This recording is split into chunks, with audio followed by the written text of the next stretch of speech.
유행을 따라가는 거, 요걸 우리가 밴드웨건 효과라고 한다.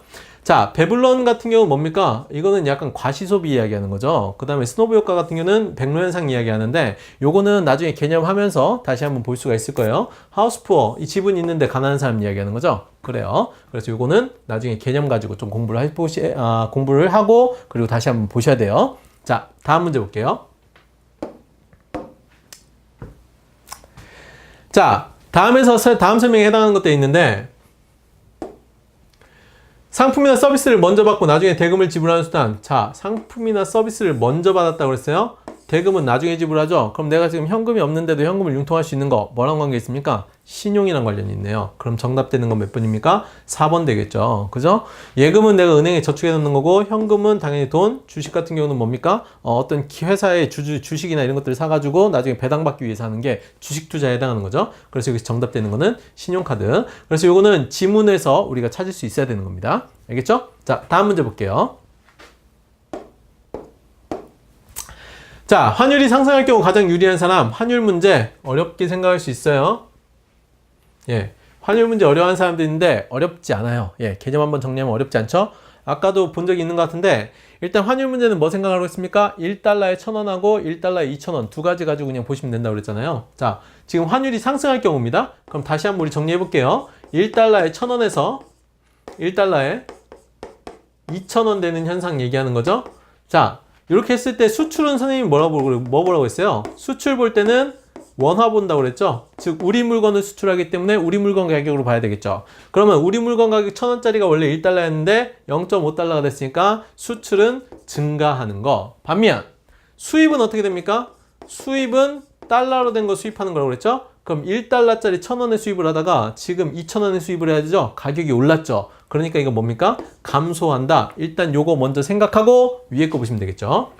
자, 미국으로 여행을 가려는 대학생입니다. 그럼 미국 여행을 가는 대학생은 우리나라 돈을 달러로 바꿔야 되겠네요. 그죠? 그러면 1,000원짜리를 가지고 1달러 바꿀 수 있었는데 1,000원으로 1달러 못 바꾸죠? 그럼 얘는 불리하네요. 안 되겠네요? 그 다음에 미국 유학 중인 자녀에게 송금하는 부모, 역시 우리나라 돈 송금하죠? 그럼 이 사람 역시 뭡니까? 불리하겠네요. 그죠? 그 다음에 미국 시장에 상품을 수출하는 수출업자 입장에서는 수출이 증가할 수가 있죠. 증가할 수 있으니까 유리한 사람을 얘기할 수 있습니다. 그래서 정답 되는 거는 3번이 되고요. 4번 보면 원자재를 수입하는 사람이죠. 수입은 뭡니까? 비싼 돈 주고 수입해야 되니까 수입이 잘 안 되겠죠. 그러니까 요거는 안 되죠. 그래서 정답 되는 거는 3번입니다. 그래서 환율 문제 어렵게 생각하지 마시고 그냥 요거 하나 그려보고 한번 따져보시면 쉽게 찾을 수 있어요. 근데도 아까도 얘기했죠. 수출은 우리나라 돈으로 된 상품을 수출하는 거고 수입은 외국 달러로 되어 있는 걸 수입하는 거다. 요 개념만 좀 알아두시면 그럼 좀 쉽게 풀 수 있을 겁니다. 자, 다음 문제 볼게요. 자, 14번입니다. 가에 들어갈 개념으로 가장 적절한 것도 있는데 지금 도시의 수가 증가하거나 도시 인구 비율이 높아지는 현상, 당연히 뭡니까? 도시화 되는 거 이야기하죠. 그래서 우리가 보통 도시화 곡선 이야기하면서 이런 그래프를 본 적이 있을 거예요. 이런 그래프 볼 수 있는데, 그래서 초기 단계, 가속화 단계, 종착 단계에서 보통 여기에서 20에서 30, 여기는 70에서 80% 해가지고 뭐 얘기하는 거냐? 도시의 인구가 몇 % 이상 집중하느냐 해가지고 보는 겁니다. 그러면 도시 인구가 대략 70에서 80% 넘었다 그러면 우리가 종착 단계, 그래서 도시화율이 가장 높은 단계, 그래서 이거는 선진국 단계 이야기하고요. 그 다음에 요 중간 단계는 가속화 단계라고 해서 이촌 향도가 일어나는 개발도상국 단계를 볼 수 있어요. 그래서 개도국 단계. 반면에 도시화율이 20% 미만이다 또는 20, 30% 미만이다 그러면 이때는 아예 그냥 아직 개발이 안 된 단계 이야기하면 되겠죠. 후진국 쪽 이야기할 수 있는 겁니다. 그래서 요거는 문제에서도 그냥 도시 가지고 이야기하니까 도시화 찾으면 되겠죠. 교외화는 뭐냐면 원래 도시에 있다가 한적한 외곽으로 나가는 경우입니다. 그래서 우리가 역도시화 이야기할 때 이야기하는 거고요.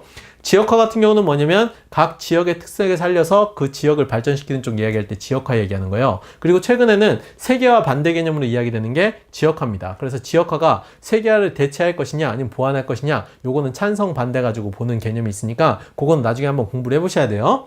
그 다음 정보와 관련이 없는 내용이죠. 그래서 정답 되는 거 3번 찾을 수 있을 겁니다. 다음 문제 볼게요. 자, 15번입니다. 밑줄친 기억의 관점이 반영되거나 나타낸 사안으로 가장 적절한 것도 있죠. 그래서 지나친 개발로 자연환경이 파괴된 후 인간과 자연이 서로 공존해야 한다. 자, 포인트는 뭡니까? 인간과 자연이 서로 공존한다라고 얘기했죠. 그럼 뭐 지속 가능한 발전이나 지속 가능한 개발 이런 거 얘기할 수 있고 미래 세대까지 고려하는 거 얘기할 수 있고 인간이 자연환경까지 책임지는 것도 얘기할 수 있는 부분이에요. 자, 그럼 볼게요. 자연의 신격화, 그렇다고 신격화하는 건 아니죠. 인간이 책임질 수 있는 건데 어쨌든 자연을 보호해서 인류의 생존과 번영을 위해서 뒷받침이 될 수 있게 해야 되는 거니까 신격화랑은 관계가 없습니다. 자, 두 번째, 공업단지 조성을 해서 갯벌을 간척한다? 이러면 뭡니까? 자연을 파괴하는 행위죠. 자연의 자정 능력을 오히려 훼손시키는 행위입니다. 그럼 이것도 안 되죠? 용수확보를 위해서 다목적댐도 뭡니까? 어떻게 보면 인위적인 걸 개발을 통해서 그래서 그 자연 환경을 훼손하는 행위죠. 그래서 이것도 안 되고요. 그 다음 도로 건설 시 야생동물을 위한 생태 통로. 그럼 이건 뭡니까? 야생동물을 배려하는 행위죠. 그래서 환경 보전이랑 관련이 있겠네요. 그럼 정답 될 수 있는 거는 4번이 되겠죠. 자, 다음 문제 볼게요. 자, 16번입니다. 지도 가지역에서 발생하는 환경 문제를 해결하기 위한 국제협약 나와 있어요. 지금 이런 지도 문제는 지도를 보시고 위도나 이런 걸 가지고 기후를 한번 따져보시면 됩니다. 자, 여기가 어디예요? 적도 부근이죠. 그리고 여기 뭡니까? 사하라 사막이죠. 그럼 사하라 사막 주변의 가지역입니다. 사막이 어떻게 되고 있어요? 점점 커지고 있죠. 즉 사막화 현상 이야기하는 겁니다. 그래서 이거는 그냥 지도 가지고도 쉽게 찾을 수 있고, 그 다음에 서남아시아하고 북부아프리카 지역, 우리가 무슨 기후? 건조기후라고 얘기하죠. 그래서 건조기후에서 나타날 수 있는 사막화 현상에 대해서 이야기를 하고 있는 거예요. 자, 그래서 정답되는 건 4번 되겠죠. 일단 여기서 하나씩 보면 런던 협약 같은 경우는 뭡니까? 요건 폐기물 관련해 가지고 이야기하는 거예요. 그 다음에 람사르는 습지 관련된 거고요. 몬트리올 정서는 뭐 프레온가스 규제랑 관련이 있는 겁니다. 그래서 이건 나중에 개념 정리 한번 하세요. 자, 다음 문제 볼게요. 자, 17번입니다. 다음 설명에 해당하는 화석에너지 자원입니다. 자, 화석에너지 자원, 그럼 뭐 생각할 수 있어요? 화석에너지 자원, 그럼 대표적인 게 석유하고 석탄 이야기하죠. 자, 그 다음에 하나 더 얘기할 수 있는 거, 석유 얘기하면서 할 수 있는 게 천연가스가 있습니다. 그럼 이게 뭐냐면 이걸 왜 화석에너지라고 하느냐? 기본적으로 화석이라고 하면 동식물이죠. 땅속에서 열과 압력을 받아가지고 바뀌는 걸 얘기하는 겁니다. 자, 석탄 같은 경우는요. 고생대 식물성이죠. 식물성이 나무나 이런 것들 생각하면 돼요. 그래서 고생대 지각변동에 의해서 나무나 식물성 관련된 것들이 땅속에 묻어져 가지고 열과 압력을 받으면 석탄이 되는 겁니다. 좀 쉽게 설명한다 그러면 숯 생각하시면 돼요. 그죠? 숯 같은 경우도 우리가 만들 때 어떻게 해요? 가마에다가 나무를 넣고 열과 압력을 가해서 만들잖아요. 그래서 이건 좀 단기적으로 만드는 건데 이거는 고생대 때부터 해가지고 꾸준히 만들어진 거죠. 자, 석탄이 식물성이다 그러면 석유 같은 경우는 동물성입니다. 주로 어디냐면 바다와 육지가 만나는 그런 지각의 그 경계 부분이죠. 경계 부분에서 신생대, 즉 신기습곡산지가 생기는 그 시기에 지각 변동에 의해서 물고기 종류 많이 이야기를 해요. 근데 물고기뿐만 아니라 뭐 동물 종류나 이런 것들이 땅 속에서 강제로 매장이 당한 거죠. 그런 다음에 땅 속에서 이게 열과 압력을 받으면서 썩는데 썩다 보면 어떻게 됩니까? 동물은 식물하고 달라서 가스가 같이 나오죠. 그죠? 그러다 보니까 석유가 매장되는 지역에서는 천연가스가 같이 나오게 있습니다. 같이 나오게 돼 있어요. 자, 그거 하나 생각하시면 돼요. 자, 그래서 얘들을 우리가 화석에너지라고 하는 겁니다. 자, 그런데 보면 여기서 오염물질 배출량이 적대요. 그럼 찌끄레기나 건더기나 이런 것들이 별로 없다는 얘기죠. 그래서 청정에너지라고 했고, 그 다음에 낮은 온도에서 냉각시켜서 보관하는 기술이 개발되면서 활발하게 이용되고 있다. 즉 청정에너지 얘기하면 얘네 둘은 안 되겠네요. 그럼 정답 될 수 있는 건 뭡니까? 천연가스 이야기하면 되겠죠. 그래서 정답 되는 거는 4번이 되는 겁니다. 자, 다음 문제 볼게요. 자, 18번입니다. 자, 다음 내용에 나타난 지역개발 방식에 대한 설명으로 가장 적절한 것도 있어요. 그래서 올해 우리 시의 지역개발 예산을 어떻게 쓰는 게 좋을까요? 그랬더니 상대적으로 생활하기 낙후된 뭐뭐동의 기반 시설을 하냐. 그럼 이거 뭡니까? 지역개발 방식 두 가지 생각하면 되죠. 하나는 뭐예요? 거점 개발 방식이 있고 다른 하나는 균형 개발 방식이 있어요. 그럼 거점 개발 방식하고 균형 개발 방식은 어떻게 구분합니까? 자, 거점 개발 같은 경우는 자원이 좀 상대적으로 부족할 때 한 군데를 집중적으로 투자를 해가지고 여기서 이익이 나오면 주변으로 퍼뜨리는 거, 이걸 우리가 거점 개발 방식이라고 하는 겁니다. 예를 들어 가지고 편의점 10개를 만들 건데 A, B, C, D, E 도시가 있어요. 근데 A 도시의 인구가 제일 많아서 편의점 10개를 A 도시에 만들었다. 요게 거점 개발 방식. 그럼 여기서 인구가 제일 많으니까 여기다 편의점 10개 만든 다음에 여기서 이익이 생기면 어떻게 됩니까? 이걸 가지고 주변 지역에 하나씩 편의점 만들어주면 되는 거죠. 그래서 이게 거점 개발 방식. 반면 균형 개발 방식은 인구에 관계없이 각각 2개씩 나눠주는 거다. 이렇게 보시면 돼요. 그렇게 보시면 되는데 일단 여기서는 낙후된 지역을 먼저 개발하는 거니까 균형 개발 방식으로 이야기할 수 있는 겁니다. 그럼 균형 개발 방식 찾아보면 되겠네요. 자, 성장 거점에 집중 투자, 이거 거점 개발 방식.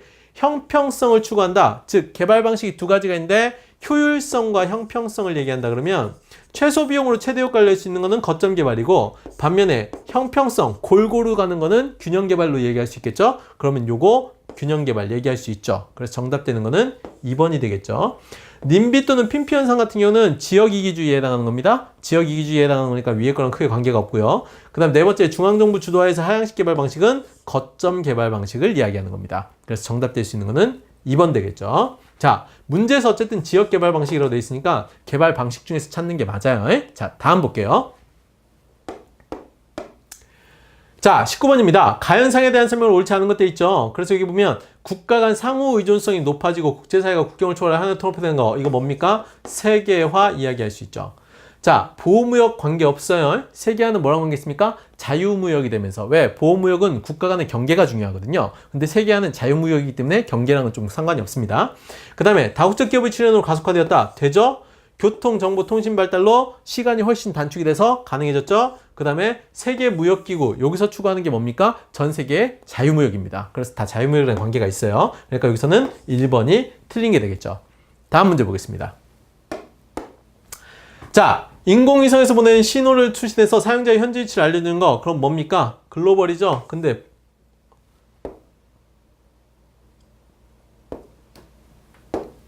자, 볼게요. 인공위성에서 보낸 신호를 수신해서 사용자의 위치, 포지션 보는 거죠. 그럼 P가 들어가겠네요. 그래서 위치정보 시스템, 요거 쉽게 풀 수 있어요. 알겠죠? 자, 그래서 3번. 지리정보 시스템 같은 경우는 지도 중첩해가지고 입지 선정하는 거, 이거 앞쪽에서 한번 얘기했어요. 그거 보시면 되고, 항공사진 같은 경우는 뭐냐면 실제적인 모습을 찾기가 좋죠. 근데 간단하게 기호로 되어 있지 않기 때문에 먼지 파악하기는 좀 어려운 부분이 있고, 유비쿼터스 같은 경우는 뭐 정보하고 현실이 약간 결합되는 그런 쪽으로 사이버 공간 쪽에서 이야기하는 거기 때문에 인공위성에서 GPS하고 관계가 없죠. 뭐 이런 거 같은 경우는 우리가 뭡니까? 최근에 스마트폰 같은 걸로 많이 할 수 있으니까, 그래서 그런 거 그냥 보시면 됩니다. 자, 다음 볼게요. 자, 21번입니다. 자, 세계 3대 식량 작물 나와 있죠? 그럼 세계 3대 식량 작물은 뭘까요? 쌀하고 밀하고 옥수수 이야기합니다. 그래서 이 세 가지가 세계 3대 식량 작물이에요. 자, 근데 이 중에서 라틴 아메리카 원산지래요. 그럼 라틴 아메리카 원산지니까 일단은 쌀 안 되고요. 밀도 힘들고요. 옥수수 되겠네요. 근데 확실하게 할 수 있는 거 밑에 거 보면 알죠? 뭐? 사료용. 그죠? 옥수수, 사료용으로 사용되죠? 그 다음 바이오 에탄올. 그래가지고 최근에는 뭡니까? 신재생에너지로 이야기되는 게 옥수수입니다. 그래서 정답 되는 거는 3번 되겠죠? 사탕수수는 3대 작물이 아니에요. 자, 다음 넘어갈게요. 자, 22번입니다. 자, 자료에 나타난 땡땡땡 국가의 인구 특성으로 가장 적절한 것을 보기에서 그런 것도 있어요. 자, 그럼 그래프 보셔야 되겠죠? 그래프 보시면 알겠지만 이거 무슨 형입니까? 이거 피라미드형. 그럼 피라미드형의 특징은 뭐예요? 이것도 피라미드형 특징해가지고 이론적으로 공부할 수 있는데 주로 뭐냐면 저개발 국가 쪽에서, 즉 우리가 일반적으로 뭐 후진국이라고 표현을 하는데 차라리 저개발 국가라고 표현하는 게 맞죠. 저개발 국가에서 나타나는 형태입니다. 그래서 의료나 위생 수준이 높지 않아서 다산, 많이 출산이 되는데 많이 죽는 케이스가 바로 이러한 피라미드 형태가 나타나는 거예요. 그럼 그거 생각하면서 보시면 되겠죠. 일단 출생률이 높다. 그죠? 출생률 높아요. 높은 편입니다. 사망률 높죠. 왜? 많이 죽어나가잖아요. 그죠? 그 다음에 기대수명 높지 않죠. 왜? 출생했는데 계속 죽어나가죠. 안 되죠. 총인구 감소? 아니죠. 출생률이 계속 높아지고 있기 때문에 계속 증가하고 있는 겁니다. 그래서 정답 될 수 있는 건 뭡니까? 1번이 되겠죠. 네. 그래서 이것도 잘 모르겠다 그러면 그냥 그래프 가지고 푸시면 됩니다. 그래프 가지고 푸시면 되는데, 우리가 흔히 이야기할 때 인구 그래프 이야기하면 세 가지 얘기예요. 세 가지 이야기하는데, 일단 피라미드형이 있고요. 그 다음에 종형이 있고요. 그 다음에 방추형이 있습니다. 그래서 이 세 가지 형태는 약간 개념 구분해가지고 알아두셔야 돼요. 그래서 요거는 주로 아까 얘기했죠? 저개발국가, 요거는 선진국, 그 다음 요거는 일부 선진국에서 저출산 나타날 때 나타날 수 있는 겁니다. 그래서 요건 나중에 개념 정리하면서 다시 한번 정리를 해볼게요. 다음 볼게요. 자, 23번입니다. 자, 다음 설명에서 공통으로 해당되는 지역경제협력체 돼 있어요. 그래서 여기 보면 일단은 우리나라와 자유무역협정을 체결했다. 뭐 그럼 우리나라는 FTA 맺은 나라들 얘기하면 되겠죠. 자, 근데 밑에 게 더 확실하네요. 67년에 결성된 거 이건 잘 몰라도 현재 동남아시아의 10개국이 회원국이다. 그럼 동남아시아 국가연합 찾으면 되죠. 그죠? 뭡니까? 아세안에 대한 거죠. 그죠? 그래서 이거 동남아시아 국가연합인 아세안 찾는 겁니다. APEC은 뭡니까? 아시아 태평양 경제협력체. 그 다음에 EU, 유럽연합이죠. 나프타는 북아메리카 자유무역협정이에요. 그래서 북아메리카 FTA니까 그렇게 보시면 되겠죠. 자, 다음 문제 볼게요. 자, 24번입니다. 24번 보시면 종교적 갈등에 의한 분쟁 지역으로 오른 것도 있어요. 그럼 종교적 갈등인데 일단 카슈미르 지역 어딥니까? 카슈미르 지역 그러면 인도 북부인데 여기에 뭐가 많이 살고 있어요? 이슬람교도들이 많이 살고 있죠. 그래서 파키스탄하고 인도 분쟁 지역입니다. 그래서 여기는 뭐냐면 이슬람하고요. 그 다음에 힌두교의 분쟁 지역. 그래서 일단 기억되고요. 카스피해 같은 경우는 카스피해 주변에 러시아를 비롯한 6개국이 자원과 영토 관련해서 영유권 분쟁이 일어나고 있는 지역입니다. 영토 소유권으로 얘기하시면 돼요. 그래서 영유권 분쟁이 일어나는 데가 카스피해. 그럼 요거는 종교 갈등이랑 관계가 없죠? 쿠릴 열도 같은 경우는 요거는 일본하고 러시아가 쿠릴 열도의 영유권을 놓고 나타낸 분쟁이에요. 그럼 요것도 역시 뭡니까? 종교랑은 관련이 없죠. 그 다음에 북 아일랜드 같은 경우는 뭡니까? 여기는 영국에서 구교하고 신교 분쟁 지역이에요. 그래서 구석에 있어가지고 잘 모르기는 하는데 가끔 나오기 때문에 반드시 알아두셔야 됩니다. 자, 그래서 여기서 지금 얘기하는 종교 분쟁 지역은 기억과 리을 해서 2번이 정답이 되는 거예요. 자, 다음 문제 볼게요. 자, 마지막 문제입니다. 마지막 문제 보면 지도는 교통수단의 발달에 따른 우리나라의 상대적 크기 변화를 나타낸 것이다. 즉 교통수단이 발달하면서 시간이 확 줄었죠. 그죠? 시간이 주는 거 얘기하는 겁니다. 자, 이를 보고 추론한 내용으로 적절하지 않은 것도 있어요. 적절하지 않은 것도 있는데 일단은 지역 간의 접근도가 낮아졌을 것이다? 아니죠. 시간이 단축이 되면 접근도가 높아지는 거죠. 그럼 이건 안 된다. 그 다음에 서울의 통근권이 확대되었을 것이다. 확대가 되겠죠. 왜? 시간이 주니까. 그래서 서울의 대도시권 범위가 점점점 넓어지는 걸 이야기하는 겁니다. 그러면 요건 되겠죠. 교통로 건설로 환경 파괴 문제가 발생했을 것이다. 즉 이 정도로 시간이 단축이 되려면 도로도 확장해야 되고 그 다음 여러 가지 교통수단을 놓게 되겠죠. 그럼 그런 교통수단이 지나가면서 오히려 주변의 자연환경이나 산림을 훼손할 수가 있다. 그래서 이것도 가능하죠. 그 다음에 공간적 제약의 감소로 인구이동이 활발해졌을 것이다. 즉 인구이동이 활발해지면서 오히려 교통로나 이런 것들이 발달하는 거니까 이것도 역시 가능한 얘기입니다. 그래서 여기서는 추론한 내용으로 적절하지 않은 것 찾으니까 1번이 정답이 되겠죠. 자, 이렇게 해서 우리 25문제 풀어봤어요. 25문제 풀어봤는데 몇 가지는 약간 전문적인 지식이나 개념 정리가 좀 필요한 문제들이고 몇 가지는 좀 쉽게 풀 수 있는 문제들이죠. 근데 어쨌든 여기 부분 고등학교 1학년 사회 부분은 전반적으로 범위가 좀 넓기 때문에 전반적인 것들에 대한 개념 공부나 이런 것들이 반드시 필요하고 선행이 되어야 됩니다. 자, 지금까지 수고하셨습니다.